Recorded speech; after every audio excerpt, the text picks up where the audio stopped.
제30장.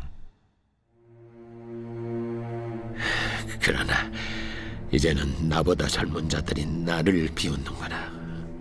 그들의 아비들은 내가 보기에 내 양떼를 지키는 개 중에도 둘만하지 못한 자들이니라. 그들의 기력이 쇠잔하였으니 그들의 손의 힘이 내게 무슨 소용이 있으랴. 그들은 곧 궁핍과 기근으로 인하여 파리하며 캄캄하고 메마른 땅에서 마른 흙을 씹으며 떨기나무 가운데서 짠 나무를 꺾으며 대사리 뿌리로 먹을거리를 삼느니라. 무리가 그들에게 소리를 지르므로 도둑같이 사람들 가운데서 쫓겨나서 침침한 골짜기와 흙 구덩이와 바위 굴에서 살며 떨기나무 가운데서 부르짖으며 가시나무 아래에 모여있느니라. 그들은 본래 미련한 자의 자식이요 이름 없는 자들의 자식으로서 고토에서 쫓겨난 자들이니라. 이제는 그들이 나를 노래로 조롱하며 내가 그들의 놀림거리가 되었으며 그들이 나를 미워하여 멀리하고 서슴지 않고 내 얼굴에 침을 뱉는도다. 이는 하나님이 내 활수위를 늘어지게 하시고 나를 곤고하게 하심으로 무리가 내 앞에서 굴레를 벗었음이니라.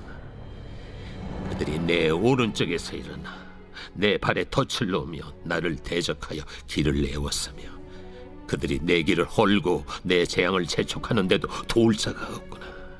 그들은 성을 파괴하고 그 파괴한 가운데로 몰려드는 것 같이 내게로 달려드니 순식간에 공포가 나를 에워싸고 그들이 내 부미를 바람같이 날려버리니 나의 구원은 구름같이 지나가 버렸구나.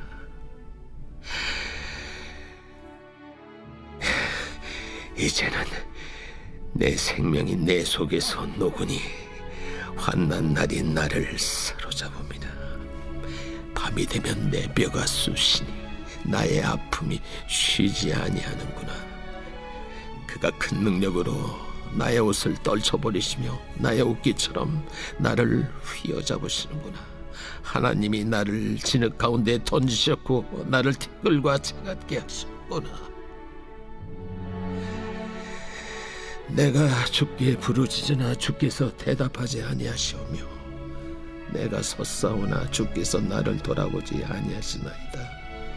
주께서 돌이켜 내게 잔혹하게 하시고 힘있는 손으로 나를 대적하시나이다.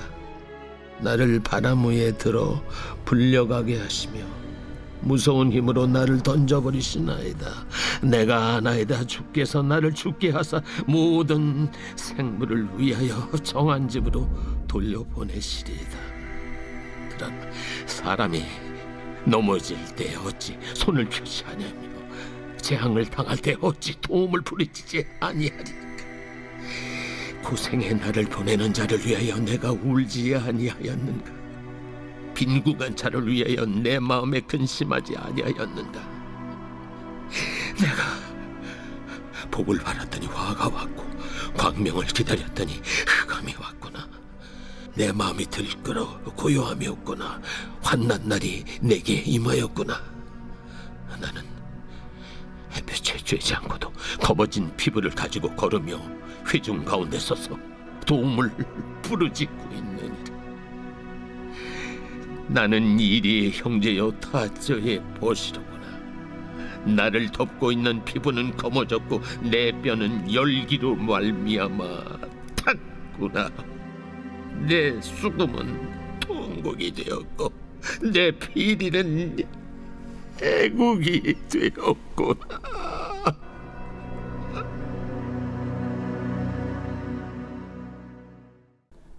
새벽 영성 기도의 시간입니다. 오늘은 욥기 30장의 말씀을 함께 나누겠습니다.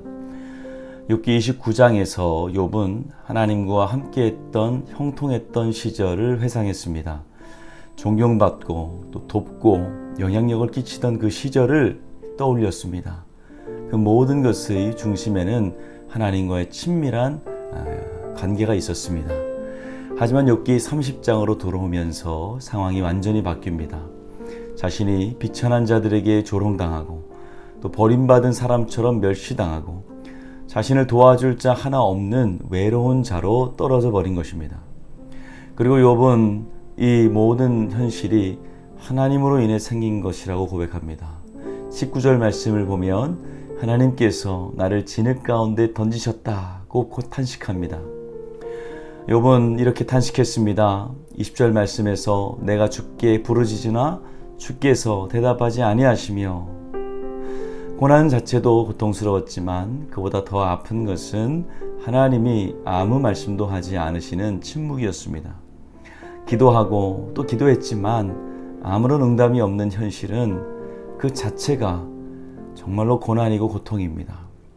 그 침묵은 마치 하나님께 버림받은 것처럼 느껴지는 순간입니다.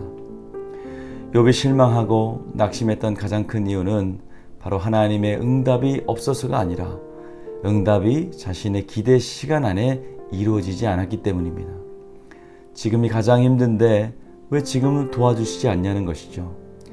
내가 감당할 수 없을 만큼 아픈데 왜 지금 당장 말씀해 주시 않는다는 것입니다. 하지만 하나님은 당신의 때에 일하시는 분입니다. 하나님의 섭리는 하나님의 시간에 맞춰 이루어집니다. 우리가 그 타이밍을 이해하지 못한다고 해서 하나님이 침묵하시는 것이 우리를 외면하신다는 것만은 아닙니다. 하나님의 응답이 지연될 때 우리는 자주 이렇게 말합니다.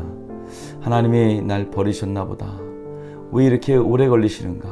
도대체 언제 응답을 주시는가? 정말 하나님은 날 잊으셨는가? 라고 생각할 수 있습니다. 하지만 하나님은 자신을 경외하는 자의 기도를 한 번도 외면하지 않으셨습니다. 하나님의 응답은 우리의 필요보다 크고 또 우리의 때보다 완벽한 타이밍에 임하십니다. 욥이 끝까지 하나님을 향한 믿음을 놓지 않았을 듯 우리도 하나님의 신실하심을 끝까지 신뢰해야 됩니다. 하나님은 침묵하실지라도 반드시 우리를 떠나지 않으십니다. 하나님의 시간은 결코 느리지 않습니다. 고난 중에서도 하나님은 언제나 나를 다듬고 계시고 나를 위해 일하고 계십니다. 우리는 하나님의 시간 속에서 사는 피조물이라는 것을 다시 한번 기억해야 됩니다. 고난의 순간에 하나님을 판단하지 말고 신뢰하시는 우리가 되시길 바랍니다. 하나님의 응답이 늦어진다고 느껴질 때 하나님의 시간표가 있음을 기억하십시오. 하나님의 침묵은 인격적인 하나님께서 우리를 더 깊이 빚어가시는 시간임을 받아들이시길 바랍니다. 오늘도 나의 시간표가 아닌 주님의 시간표 안에서 살아갈 길을 기도하시는 저와 여러분 되시길 바랍니다. 우리가 기다리는 동안 불평하지 않고 하나님을 신뢰하게 해달라고, 또 하나님의 침묵 속에서도 주님은 여전히 나를 향한 하나님의 사랑을 멈추지 않는다는 것을 믿게 해달라고, 특별히 고난 속에 있는 자들을 위해서 고통 속에서 소망을 잃지 않게 해달라고 기도해 주시기 바랍니다. 하나님의 때는 가장 완벽한 때입니다. 하나님은 단 한 번도 우리를 외면한 적이 없으십니다. 이 사실을 믿음으로 살아가시는 저와 여러분들 되시기를 주님의 이름으로 축원합니다. 오늘은 화요일입니다. 우리 교회를 위해서 기도해 주시기 바랍니다. 교회 부흥과 영적인 회복을 위해서 이 땅에 교회가 복음으로 돌아갈 수 있도록 선교와 전도의 문이 활짝 열리게 해달라고 기도해 주시기 바랍니다. 기도하겠습니다. 좋으신 하나님, 주님의 시간표가 있음을 믿고 우리가 불평하지 않고 참고 인내하며 기다림으로 하나님을 향한 신실함과 또 인자하심을 잊지 않게 하여 주시옵소서. 하나님은 침묵 속에서도 여전히 나를 위해서 일하고 계심을 믿습니다. 고난 가운데서 일하시는 주님, 지금 고통 가운데 있는 성도들 기억하여 주시고 주의 은혜로 채워 주시옵소서. 오늘은 교회를 위해서 기도합니다. 교회의 부흥과 영적인 회복을 허락하여 주시고 이 땅의 교회가 복음으로 돌아갈 수 있도록 선교와 전도의 문이 활짝 열리게 하여 주시옵소서. 담임 목사님 성령 충만 주시고 주의 은혜가 넘치게 하여 주시옵소서. 우리 다음 세대들 어디 있든지 믿음의 자리, 기도의 자리 떠나지 않게 하여 주시옵소서. 태의 문을 열어서 기도하는 성도들, 서로 입원한 성도, 또 디스크와 어지럼증, 불면증, 우울증 고통받는 성도들 기억하여 주시옵소서. 암투병 중에 있는 성도들 기억하여 주시고 우리 박오진 권사님, 이영숙 권사님, 박재순 권사님, 김세현 권사님, 유은영 권사님, 오인지 집사님, 황윤호 집사님, 김영두 집사님, 정삼균 집사님, 박서연 청년, 류규민 청년 주의 손으로 안수하여 주시옵소서. 연로하신 성도님들 단 한 번도 병들어 누워있지 않게 하시고 주님 만날 때까지 주와 함께 걷는 주의 성도들 되게 하여 주시옵소서. 예수님의 이름으로 기도합니다. 아멘.